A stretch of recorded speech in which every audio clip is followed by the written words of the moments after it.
Este podcast tem o apoio do Grupo de Comunicação Fred Isaac. Pensamos em tudo. Acesse fredisaac.com.br e da Oficina 161, Comunicação, Design e Branding.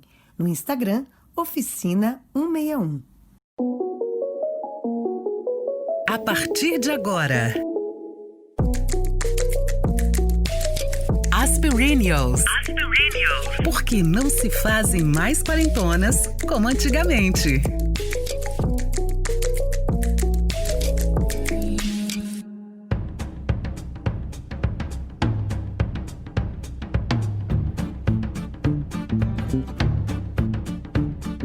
Olá, queridas e queridos, sejam bem-vindas, sejam bem-vindos. Esse é mais um podcast da 4ª temporada de Aspirinials, especial Sexo. Hoje eu vou direto ao ponto G, sem muitas preliminares. Confesso que pensei e procurei textos e mais textos para introduzir de forma plena nossa conversa de hoje. Mas entendi que a nossa convidada é a própria Afrodite, com seu cinturão mágico de grande poder, ajudando os amantes a superar todos os obstáculos, ou pelo menos quase todos. Ana Canosa é psicóloga, psicoterapeuta, professora, pós-graduada em Educação Sexual e Terapia Sexual pela Sociedade Brasileira de Estudos em Sexualidade Humana e Faculdade de Medicina do ABC. Tem formação em psicodrama, palestrante. Ana também é autora de vários livros, entre eles Sexoterapia, Histórias Reais, que também dá o nome ao seu podcast. Ana Afrodite, seja muito bem-vinda, é uma alegria tê-la aqui conosco hoje. Obrigada, querida Fernanda, obrigada, viu? É um prazer estar aqui com vocês, Natália. Um bom dia, boa tarde ou boa noite para quem nos escuta, a todos e a todas, e vamos falar de sexualidade. E vamos falar de sexualidade, né, Nath? Seja bem-vinda também, né? Obrigada, gente. Hoje eu tô de TPM. Falar de sexo com TPM é um pouco complexo, mas nós vamos lá, né, Ana? A gente consegue. Vamos lá. Ainda bem que a gente tá muito bem acompanhada. Na TPM as mulheres costumam ficar mais responsivas. O desejo, ele vem de um jeito mais... Quando você fica mais gata, assim, sabe? Miando. Então, Jura? É um pouco mais assim, funciona melhor. Gente, mas eu não fico boa, não sei. Enfim, eu até descobri que tem uma espécie, aqueles copinhos, né? Tem um copinho coletor menstrual daquela marca de camisinhas, eu acho que é Prudence, né? Prudente, não sei.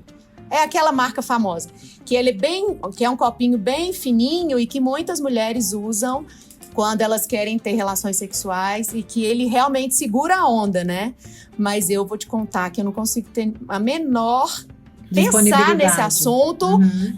Quando eu tô sangrando, né? É muito estranho. Quando eu sangrava, a única coisa que eu tinha certeza é que eu fazia baliza muito mal.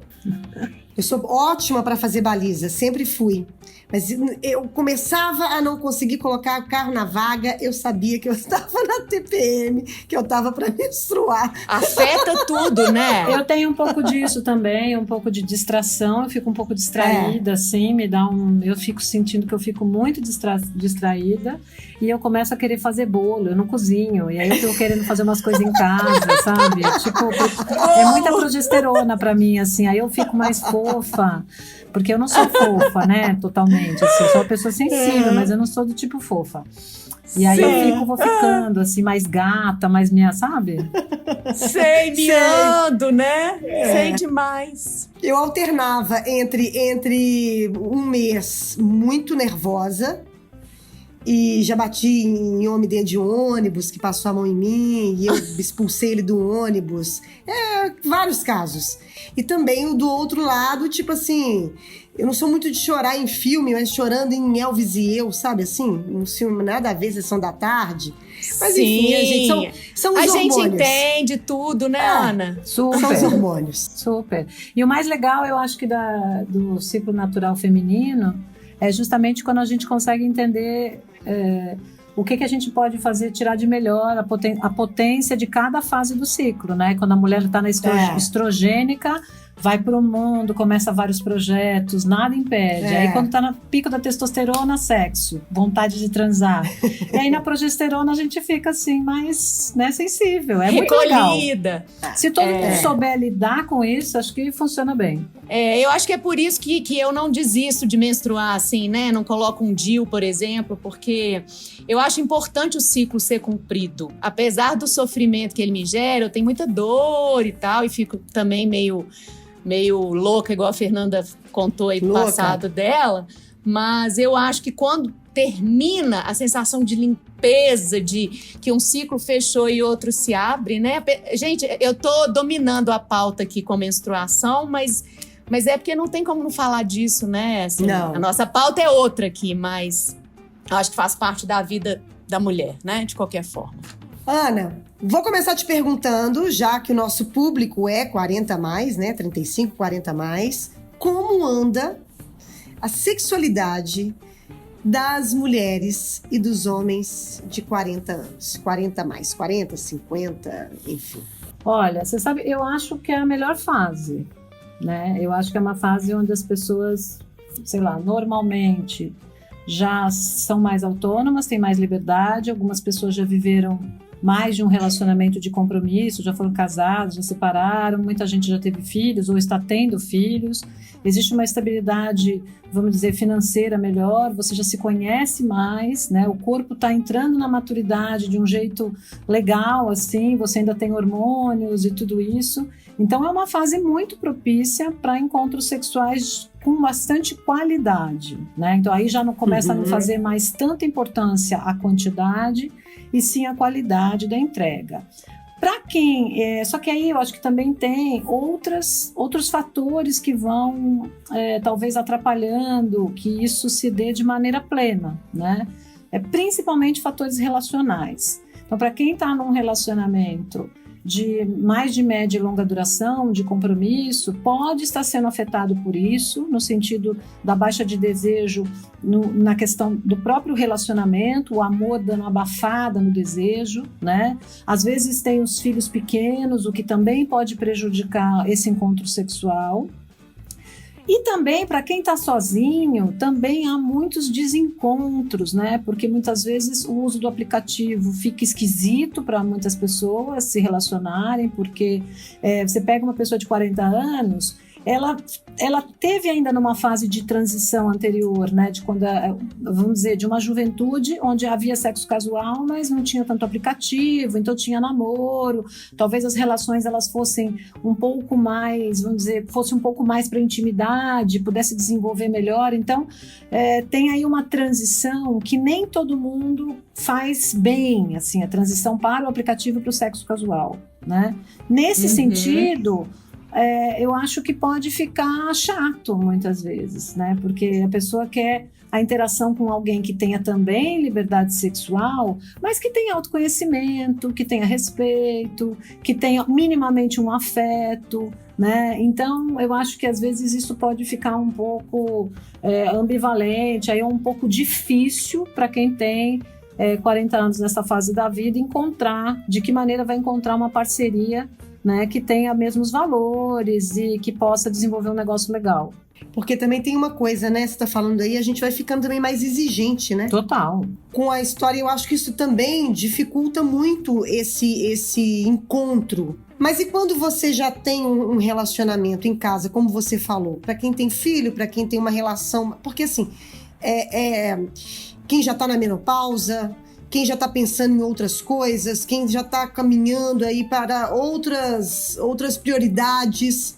Como lidar com isso? Porque às vezes eu vejo muito, eu já recebi muito no inbox das Perennials ou no meu mesmo, quando a gente toca nesse assunto, que existe todo mundo gosta, né? Sexo é uma coisa que todo mundo gosta. Depois dos 40 mais, ainda há uma preocupação, apesar das exigências, apesar das mulheres e dos homens estarem mais seguros do que eles querem, mas a vida, às vezes, vai tomando conta daquilo ali e que não é mais prioridade. Como retomar isso de uma forma mais leve, sem também as pessoas se sentirem... Às vezes eu acho que as mulheres se sentem muito pressionadas. sabe? Pra ainda performar. Da performance, claro. Performar, né? Quantas ainda, vezes sabe? por semana, né? E aí, Ana? Olha só, eu acho que o mundo adulto, eu sempre falo para meus pacientes, né? O mundo adulto é muito chato, né? É muito chato no sentido que a gente tem boleto para pagar o dia inteiro, tem que correr atrás, né? Se você não nasceu, você nasceu numa situação super privilegiada, a vida no Brasil pode ser muito difícil, pode ser muito desgastante, né? Para você ter família e você ter que sustentar a família. Então a vida pode ser muito atribulada. Para as mulheres que têm tripla jornada de trabalho é pior ainda. Quer dizer, sexo vira a prioridade zero na vida de muita gente que tem que tocar o barco, né? Eu sempre digo, né? Quando você é adolescente, você tem um mundo a descobrir ainda. Tudo ainda vai acontecer. A faculdade ainda vai acontecer, o primeiro emprego vai acontecer, o primeiro salário, a sua primeira promoção, o primeiro relacionamento, tudo vai acontecer. O primeiro casamento. Quando a gente está na fase adulta, muito já aconteceu. E às vezes o adulto, ele assume essa ideia da manutenção. Então o meu negócio é manter os pratinhos girando, né? Família, trabalho, você fica ali, tipo malabarista. E aí fica difícil porque a gente ainda acha que não tem nada a descobrir. A gente já sabe que tem um monte de gente filha da puta no mundo. A gente já sabe que sem trabalhar fudidamente não vai rolar nada, né? A gente já sabe que tem que cuidar da saúde e que de repente, pandemia fudeu, não adianta você cuidar do negócio. Então, a gente sabe que o Brasil é um país complicadíssimo. Então, a tendência, de fato, é que o desejo sexual, né, ele que é criativo, que ele é curioso, que ele precisa de mobilidade, ele fique muito abafado. O adulto tem dificuldade de brincar. E eu sempre digo que o sexo, ele precisa ter um lugar lúdico, né? Ele é um lugar de prazer, mas ele também é um lugar de brincadeira. A grande brincadeira do adulto é o sexo, né? Então, eu sinto que se você não colocar o sexo como uma prioridade na tua vida, pode ser que ele vá ficando cada vez mais distante. Porque ele precisa ser uma prioridade, né? Eu preciso pensar, eu gosto de sexo.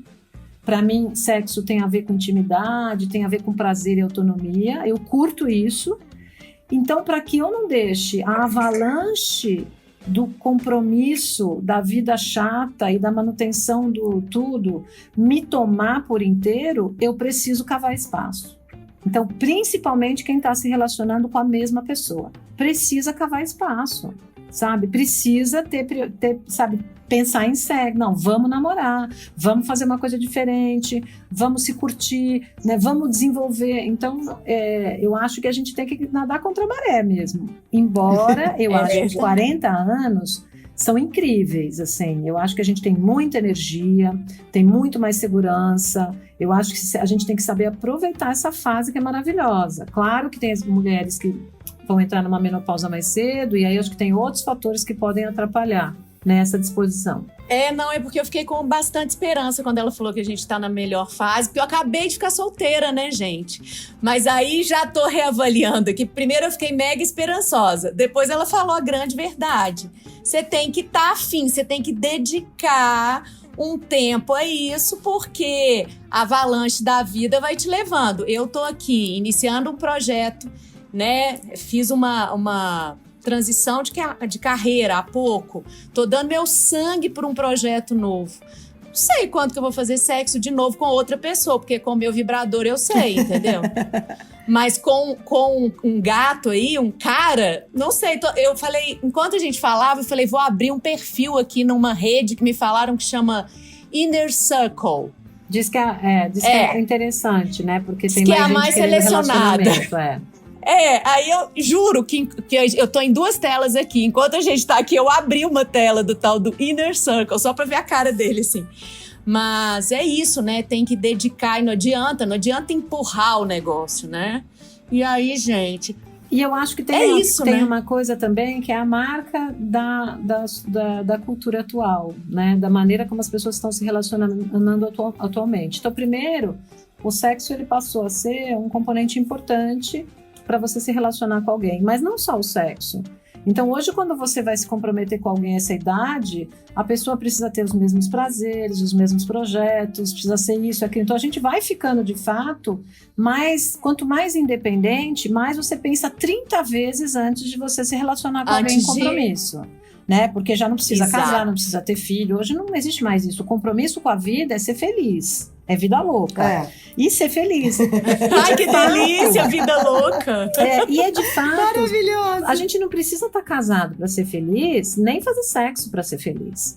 Hoje as pessoas têm muitos prazeres, né? Quem tem prazer no trabalho pode ficar super satisfeito. Quem tem bons amigos pode ficar nutrido de afeto. Então, assim, o sexo também está entrando em outro lugar nessa fase da vida, né? E vai ficando cada vez mais entrando em outro lugar ao longo da maturidade. Eu tenho 52 anos. Para mim, sexo sempre foi muito importante, eu sempre gostei, priorizei na minha vida a energia sexual, mas, não é como era quando eu tinha 30.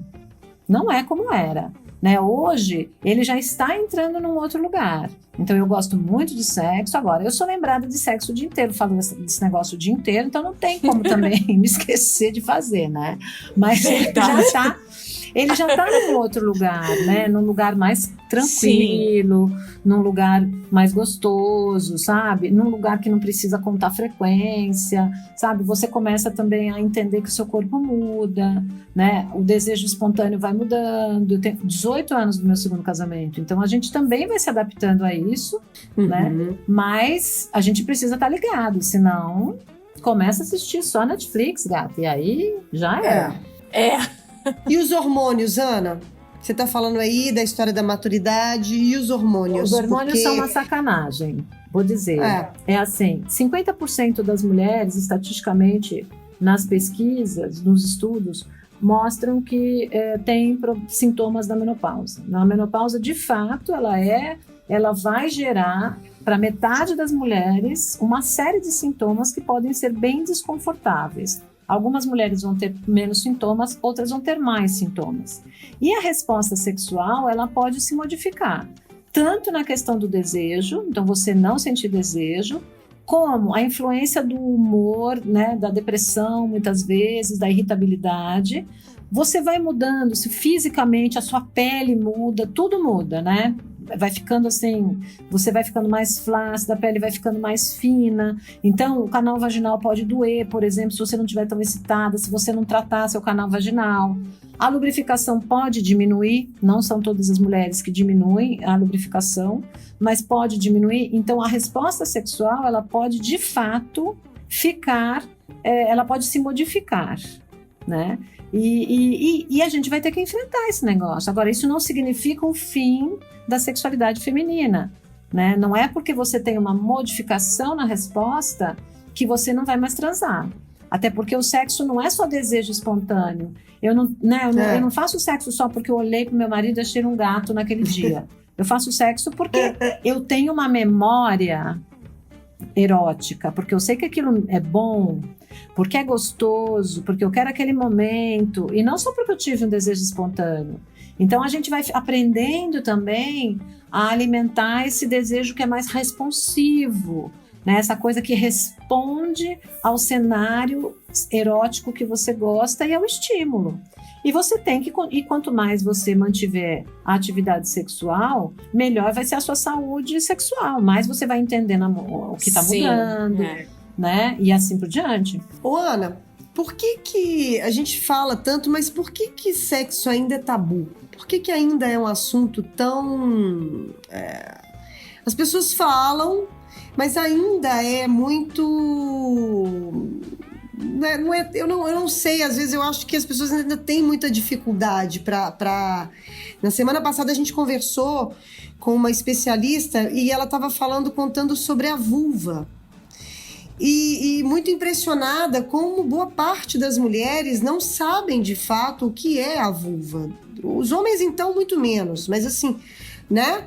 O que é mesmo? A história do prazer e a história do que envolve tudo isso. O que você acha? Porque ainda não é, às vezes, discutido isso de uma forma ainda muito... Principalmente em relação a essa história do prazer feminino. Olha só, o Brasil é o povo mais hipócrita que tem, né? Que é o povo que mais fala de sexo, mais anda todo mundo, mais que o erotismo aparece na expressão cultural, muito na música, na dança, no carnaval. A gente vive colocando o erotismo nessa expressão cultural tão maravilhosa do brasileiro, no jeito de pegar, um povo afetivo. E na hora que a gente vai falar de sexo de maneira mais, vamos dizer, bater papo e falar e trazer um pouco da ciência e explicar, não pode falar, não sei o quê. Então, assim, o que eu acho? Eu vejo uma grande mudança hoje em dia. Quando eu comecei minha carreira 25 anos atrás, nossa, falar de... Embora eu vou te dizer, hein? Eu me formei em sexualidade em 1995 e eu sentia uma abertura muito boa, mas eu sentia uma abertura social muito boa na época, principalmente nas escolas. As pessoas queriam entender as coisas num outro universo, não é o universo da internet, do Instagram, etc. Era outro universo, era o universo do entendimento, o que está acontecendo, o que a gente precisa levar. A gente tinha uma época pós-HIV, então a gente precisava falar sobre infecções sexualmente transmissíveis. Então a sociedade, do ponto de vista educativo, estava muito aberta, tanto no ponto de vista da saúde, quanto no ponto de vista da educação. Então, embora as pessoas tivessem menos informação ainda do que hoje, eu sentia camadas da população mais abertas. Olha, gente, eu dei aula para várias igrejas, várias escolas. Eu fiz trabalho com escolas municipais, com escolas particulares. Então, assim, e agora eu sinto que toda essa parte que pode chegar à população que não tem acesso à internet está mais prejudicada. Então a gente vê, existem vários programas de saúde sexual interessantes no estado de São Paulo, por exemplo. A gente diminuiu muito, né? Os programas que são conduzidos pela doutora Albertina Duarte diminuíram muito a gravidez na adolescência, mas São Paulo é uma bolha dentro do Brasil inteiro, né? Então o que chega de fato à população? Né? As escolas, aí a gente tem todo esse problema político agora que não se pode falar de sexo na escola, gente. Pelo amor de Deus, assim, sabe? É um retrocesso que não tem tamanho, embora a gente possa. Eu quero deixar claro que a gente pode, porque o Brasil é signatário de vários documentos que dão, né, sim, respaldo para professores e escolas falarem sobre sexualidade, mas a gente tem um governo que faz um movimento oposto, né, deixando todo mundo com medo, como se você não pudesse falar disso. Então, o que eu vejo é isso, sabe, Fernanda? Assim, se você for para uma parte da população que tem acesso à internet, que está antenado, as pessoas vão entender que existe uma diferença entre vulva e vagina. Porque é só você entrar no Instagram e seguir alguma... Pronto. É só você ouvir podcast que você vai entender. A gente tem muita informação disponível hoje em dia. Tem. Né? Sim. Cabe a população ser educada para fazer vamos dizer assim, a diferença assim, do que tipo de conteúdo que eu vou consumir. Qual é o conteúdo que para mim vai ser importante, né?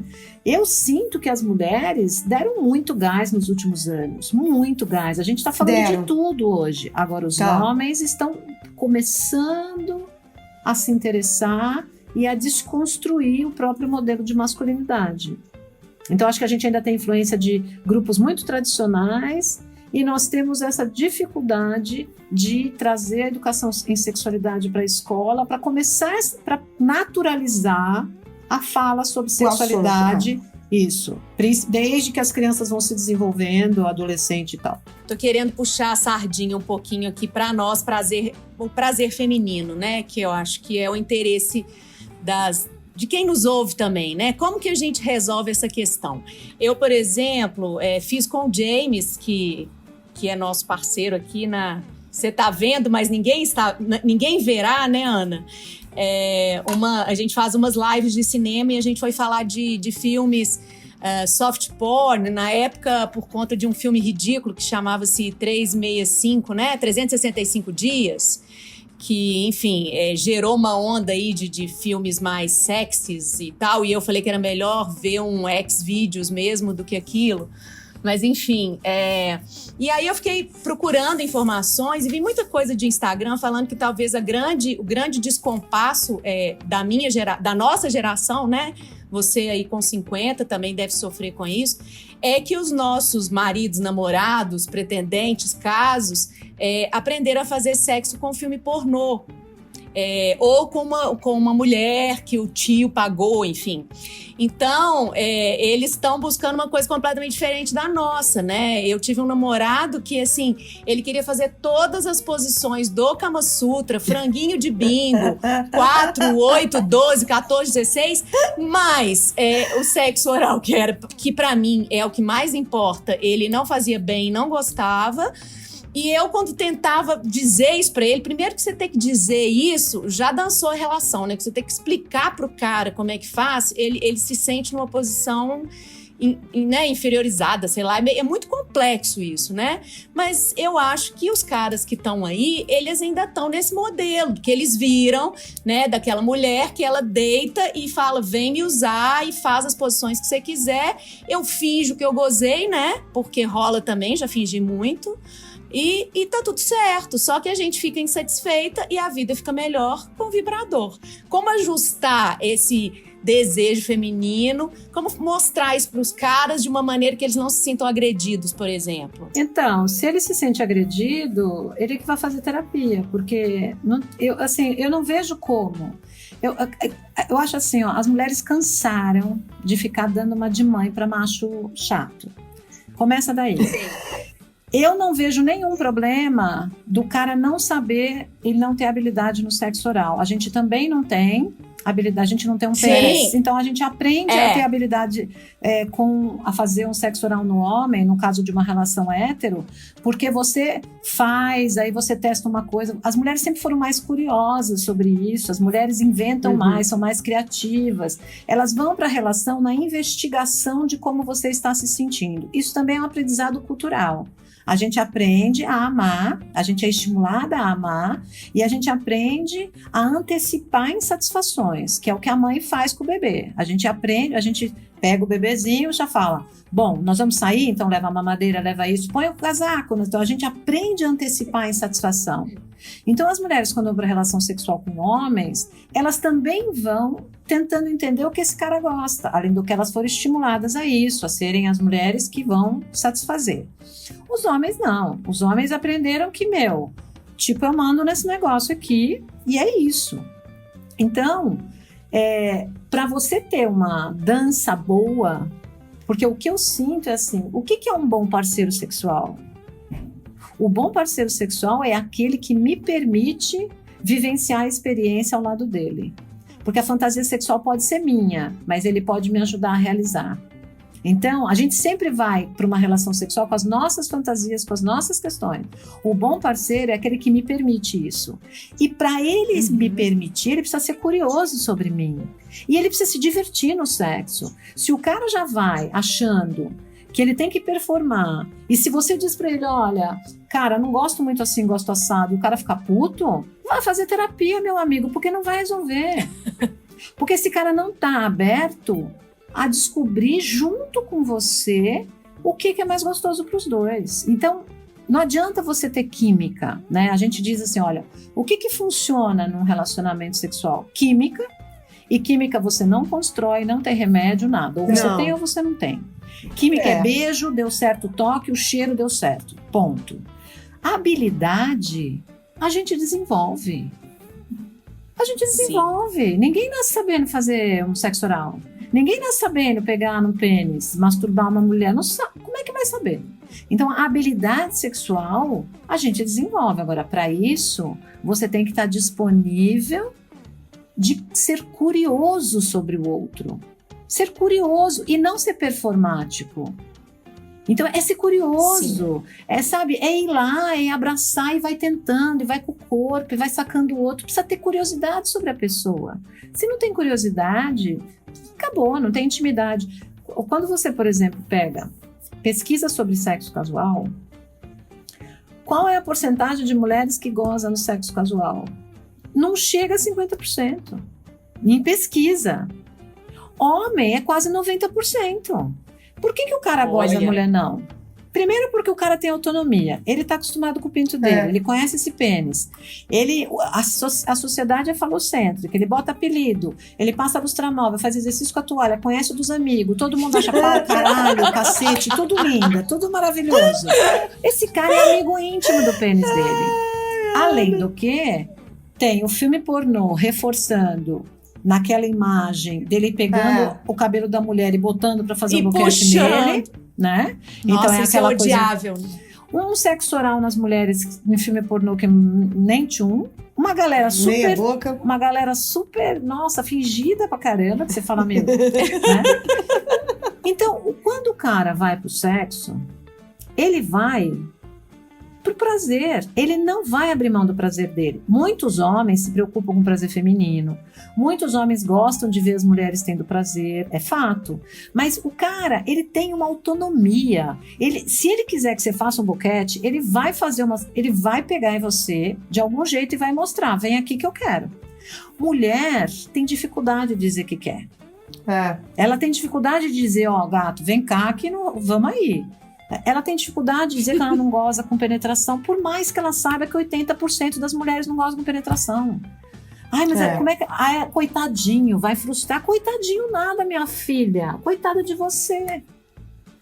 Não pode. Coitada de então, você. assim, as mulheres precisam começar, sabe, a não perder a sua curiosidade sobre o outro, a não perder essa sensibilidade de poder entrar em contato com o outro e ver o prazer do outro, mas elas precisam começar a exigir em troca que o outro seja também, faça contrapartida. Porque é só assim que vai funcionar. Se não tiver contrapartida, ela vai ficar insatisfeita. Tanto é que tem uma vez eu li, já tem um tempo já, pesquisa entre livros e contos eróticos escritos por mulheres e por homens. A descrição do ato sexual das mulheres que escrevem é muito diferente do clima criado pelos homens. As mulheres, elas estão muito mais preocupadas quando elas descrevem, né, o sexo com o prazer feminino, aquele homem dando prazer para ela, estimulando o clitóris, aquela história toda e todo um ritual. Não é a história romântico, tá? É o sexo, não é a história do que às vezes os contos eróticos escrito por homens. Eu tentei achar essa matéria hoje, eu não consegui, mas eu lembro que tinha essa distinção muito do entendimento mesmo, que a mulher tinha do corpo dela e do que dava prazer a ela, e a história de como o homem via a história erótica do prazer entre os dois. Eu tenho uma atividade no consultório que eu faço com casais, já quando os casais estão bem, já estão, sei lá, tem todo um caminho, né, para chegar nisso. Que eu falo assim, ó, agora vocês vão pedir um presente sexual para cada um. Vão para casa, vocês vão pensar no presente e aqui no consultório vocês vão falar. Mas tem que ser um presente que não fira os valores morais de vocês, que não fira os acordos e tal. Aí, até hoje é assim, ó. O cara chega assim, olha, eu quero sexo anal. Eu quero que ela se masturbe pra mim. Eu quero que ela me faça um boquete de costa, blá, blá, blá. A mulher é assim. Primeiro, eu quero que ele me convide pra jantar. E eu quero que ele escolha o restaurante, que eu tô de saco cheio de escolher o restaurante. Segundo, eu quero que ele não bote aquela bermuda cargo e camiseta do Corinthians. Eu quero que ele se arrume pra mim, porque eu não aguento mais isso. Juro por Deus, gente, tô falando sério. Depois que a gente estiver num restaurante, eu quero que ele me convide para dormir fora de casa. O que isso significa, né? Que aquela mulher que não acende com o desejo espontâneo, porque a gente tem desejo espontâneo, a gente também gosta de genitalizar, as mulheres também estão vendo filme pornô, talvez isso mude lá na frente, talvez as mulheres fiquem mais genitalizadas, não sei. O fato é que para a gente poder responder a um estímulo com alguém que a gente não tem intimidade, com quem você não tá com tesão aqui em cima na cabeça, porque para você ir direto para uma penetração, você precisa estar com muita excitação. né? Eu digo, querendo a penetração. Não tô falando de ir porque as pessoas vão sem que a mulher esteja... Mas tô falando, a mulher querer. Precisa estar numa excitação, gata. Precisa ter ficado no WhatsApp ali, ó, o dia inteiro. O dia inteiro com aquilo ali, pegando, né? Aquecendo a porra da lenha ali, pra você poder querer pegar o cara e já... Senão, não vai ser assim. Então, para que seja alguma coisa, as mulheres ainda têm essa coisa de gostar do cenário, do envolvimento, e não é envolvimento romântico, mas é do aquecimento desse jogo, né? Então, é um jogo. E os contos eróticos narrados por mulheres, eles fazem mais o jogo, eles têm uma coisa de mais toque, né? Eu tenho gostado muito dos contos eróticos, dos podcasts de contos eróticos. Eu prefiro orientar que as mulheres e os homens ouçam os podcasts de contos eróticos do que vejam filme pornô. Porque o filme pornô tá pronto, é aquilo, pá! Além de todas as questões estéticas, né, esses padrões estereotipados. E o podcast erótico não, porque o conto narrado, ele traz e você pode se ver naquilo, você pode imaginar você pode imaginar a parceria ali. É diferente, porque você tem que fazer um esforço da criatividade para se colocar ou criar aquela imaginação. Então é muito menos, menos pronto. Então, nesse sentido, eu acho que pode favorecer homens e mulheres aí. E tem uma coisa também, né, Ana? Vamos falar a verdade aqui. Filme pornô, desde que o mundo é mundo, eu acho, ele agrada muito mais a homens mesmo. Eu conheço pouquíssimas... Assim, não é uma coisa, por exemplo... Eu sou muito mais de um conto erótico, sempre fui, dessa história mesmo, de você pensar que você pode ser protagonista daquilo ali, você se encaixar naquilo ali, você se imaginar naquilo ali, do que porque a mulher tem isso mesmo, ela trabalha muito com a imaginação, né? Ela tem muito, a gente tem muito disso, né? De criar o ambiente, a fantasia, a história.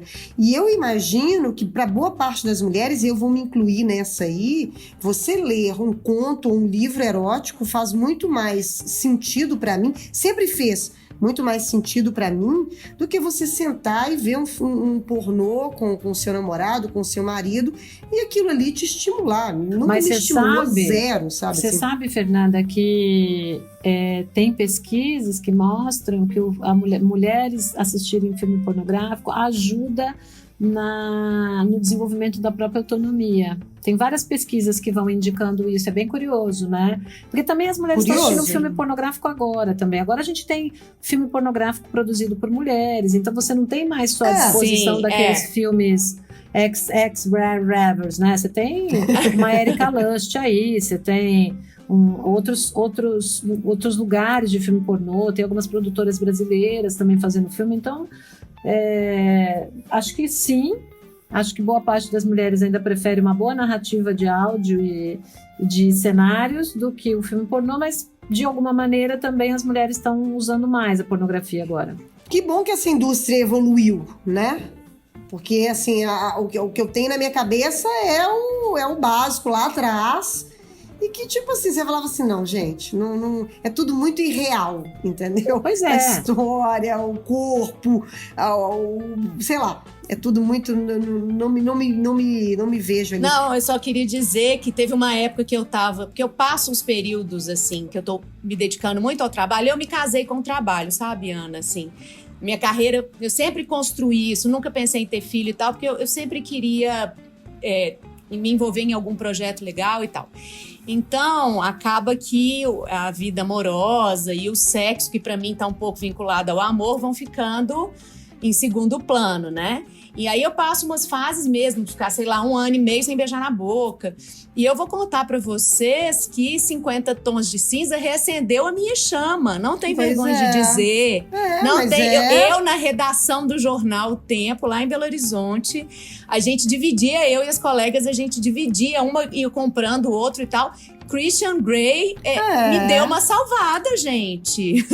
Então, assim, às vezes a gente, né, subestima essas coisas, mas naquele momento me trouxe de volta o foco pra isso. E foi legal. Tanto que eu respeito super. Outro dia mesmo assisti um filme de novo.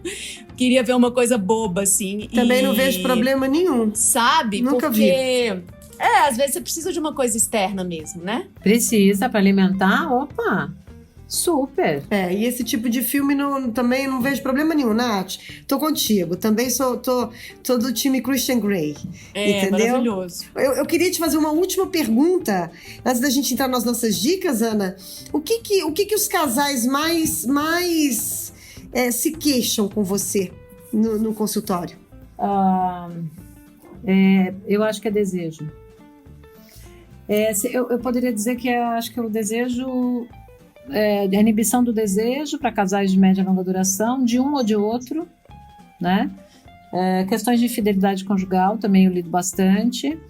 E às vezes alguns tipos de práticas sexuais mais específicas, alguns fetiches que um tem e o outro cansou, sabe? Uma coisa mais fixa. Às vezes os homens, eles ainda são um pouco mais fixos nisso. Então o cara tem o desejo de ver a mulher transando com outro cara. Aí a mulher topa, sei lá, fazer uma brincadeira, começa uma fantasia, tá. Aí depois ela começa a transar com outro cara, tá. No começo ela acha divertido, legal, blá blá blá, e chega uma hora que ela não quer mais. Sabe? Porque primeiro que aquela fantasia nem veio dela, ela topou, não por causa do marido, ela topou por causa dele, porque ela também achou interessante. Aí o cara fica ali que não consegue mais transar se não for assim. Os homens ainda têm um pouco mais essa... É uma característica ainda masculina, não que não possa acontecer com as mulheres, mas de fixação em alguns tipos de fantasias.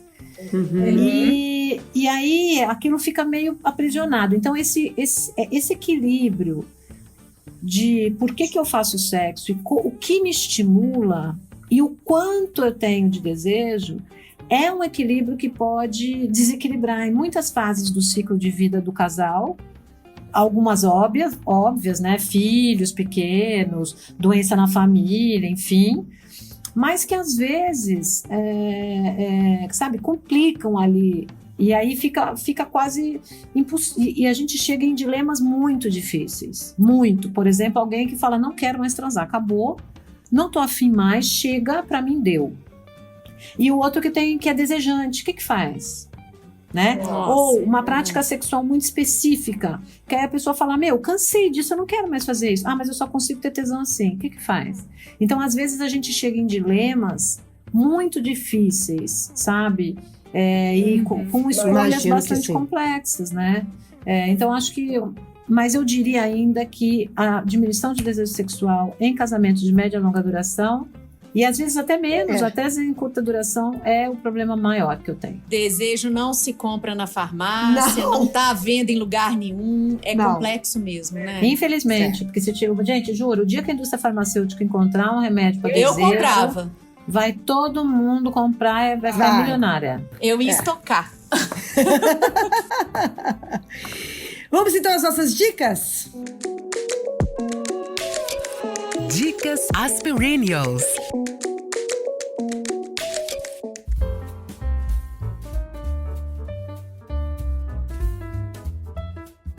Eu tenho uma série que eu gosto muito. Eu vou dar duas séries. Uma é a Master of Sex, que tá na Amazon Prime, que é muito boa, que vai contar a história de Master e Johnson, né? Que foram os pioneiros no estudo da resposta sexual humana. Eles faziam pesquisa observando os casais transando, cronometrando para ver. Então, eles foram nossos grandes, sabe, os grandes incentivadores e pioneiros nesses estudos. E aí vai falar de várias coisas, vai falar de disfunções, vai falar sobre machismo, casamento, né? Porque aí eles vão contando dramas das personagens. Então eu acho que é uma série bem interessante. Outra série que eu gosto muito, mais dramática, mais difícil, que é The Affair, que é a história de dois casais e aí tem infidelidade, tem uma coisa do casamento ali que eu acho que é bem interessante quando vem o terceiro na relação. É uma série bastante complexa e dramática e sob o meu ponto de vista, eu não li isso em nenhum lugar. Eu achei interessante que a gravação das cenas de sexo tem o homem como o corpo masculino como perspectiva principal. Isso eu achei bem interessante, porque normalmente quando você vê uma cena de sexo, a gente vê sempre a mulher com os seios, né? Sempre essa focalização. E nessa série, eu não sei se isso foi intencional, se fui eu que fiz essa leitura e fiquei fixada nos corpos dos caras, que são maravilhosos, mas eu acho que a perspectiva de câmera é diferente, porque foca muito o corpo masculino. Então eu achei interessante. E é uma série bem dramática, forte. E, obviamente, que eu vou indicar o meu livro Sexoterapia, que são 15 casos de consultório, transformados numa linguagem bem acessível, sobre sexualidade e relacionamento, que deu nome ao meu podcast Sexoterapia, um episódio por semana. Nós estamos na 5ª temporada também. É isso. Maravilha! Ana, eu ia indicar o Sexoterapia, mas eu quero indicar também que você faz parte, né, junto com o Paulinho, o Alma Masculina. Que isso. também fala muito sobre... Eu já tinha indicado o Alma Masculina aqui nas Perennials, mas acho que tem tudo a ver a gente indicar novamente. Sim. Porque o Paulo, ele faz não é um tratado, mas é uma investigação, né, sobre esse homem aí que tá com as suas amarras ainda, com todas as suas dúvidas e as suas fragilidades, e discute aí, né? Eu acho que é um bom paralelo você escutar as Perennials e escutar o Alma Masculina, porque você trata também, né, dessa masculinidade de uma forma maravilhosa, né, Ana? Bem lembrado, e ele tem uma voz linda. Eu sou apaixonada pela voz dele. Além de ser um cara inteligente, a Alma Masculina é super, né? Novas masculinidades. Então eu acho também muito legal. Bem lembrado. E ele recentemente ele me mandou uma mensagem de uma mulher que escuta as Perennials. Ela escutou a dica, né, do Alma Masculina. Ela tem filhos, homens, e ela agradecendo a ele porque ela escutou o Alma Masculina, vários episódios, e que isso está ajudando inclusive ela a entender o filho adolescente, os filhos adolescentes. Eu achei incrível essa conexão e achei maravilhoso. Então eu vou indicar de novo aí a Alma Masculina para homens, mulheres e afins. Eu tô mais caladinha porque eu não tenho alguma coisa assim ligada ao tema. Eu comecei a ouvir o podcast da Ana, então ele vai ser indicado pela 3ª vez aqui hoje. Que é maravilhoso. Eu não tenho, assim, na minha biblioteca de filmes, até dei uma investigada aqui, alguma coisa que remeta ao sexo, mas eu me lembro que quando eu assistia Game of Thrones, eu tinha vontade de fazer sexo. Eu não sei, é um pouco bárbaro ali, mas me dava um certo tesão. Bem instintivo, bem instintivo. Não bem é? instintivo. Eu acho que eu sou um pouco primata, talvez, mas, um sexo mas bem me dava uma instintivo. mexida. Você pode indicar 50 Tons de Cinza. Eu tô assistindo a coisa mais broxante da temporada, que é a 4ª temporada de The Crown, que de sexy não tem nada, mas eu acho que é o assunto da vez, porque tanto Margaret Thatcher quanto Diana estão muitíssimo bem representadas, né? E além da rainha... Da Olivia Colman, que é maravilhosa. Além da rainha que já vem sendo, né? E eu acho que é super hot, porque, enfim, tá muito bom. Mas não tá vontade de fazer sexo não, né, gente? Dá vontade nenhuma. Olha só, eu vou aproveitar então e lembrei também de o telapreta.com. O Tela Preta é um site, telapreta.app, vai virar um aplicativo, mas por enquanto é um site de contos eróticos, narrados por um homem, por uma mulher, e eles têm por categorias: românticos, LGBT, mais sacanagem, menos sacanagem, também é um pessoal muito legal que faz. E no meu Instagram, o meu Instagram tem muito conteúdo em sexualidade, e todo todo o TBT que eu coloco, um TBT do Sexoterapia, eu coloco junto dicas que foram dadas no episódio. Então, como é por temática, então tem muito filme, tem muito site, muito livro. Então, quem tiver interesse, dá uma fuçada lá. Toda vez que vê o Sexoterapia, arrasta pro lado que vai ver dicas também. Aí tem dicas de filmes, mais relacionadas ao episódio, né, da semana. Maravilhoso. Legal. Muito bom, muito obrigada. Ana, foi um prazer ter você aqui. Obrigada, prazer foi uma alegria você ter aceitado aí no meio dessa confusão, né? Dessa loucura que tá a sua vida aí, mas enfim, a vida é isso, né? É isso mesmo. E foi maravilhoso. Muito obrigada. Um grande beijo pra você, viu? Obrigada demais, Ana. Foi melhor que muita transa, viu? Obrigada, gente. Foi um prazer também. Quase gozei. Obrigada. Foi um prazer.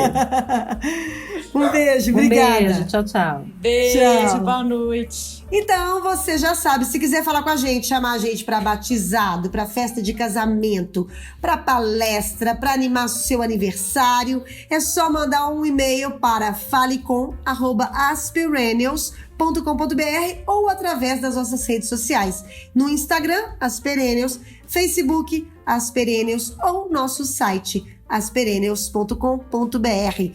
Quero fazer um agradecimento super especial aos nossos apoiadores. Em primeiro lugar, a Oficina 161, que é uma plataforma criativa que reúne profissionais de diversas áreas para trabalhos de comunicação sob medida, com planejamento, criação, mídia digital e branding. Uma agência em que as 3 sócias são perennials. É muito importante dar voz às mulheres, principalmente as que são jovens há mais tempo. E também ao Grupo Fred Isaac, que através de LEDs e painéis urbanos nas ruas e no trânsito, conecta inovação e resultados ao movimento da sua marca ou do seu negócio. Invista doses vitaminadas e criativas contra o isolamento social da sua empresa, investindo na Fred Isaac. Um grande beijo para vocês e até semana que vem. Tchau!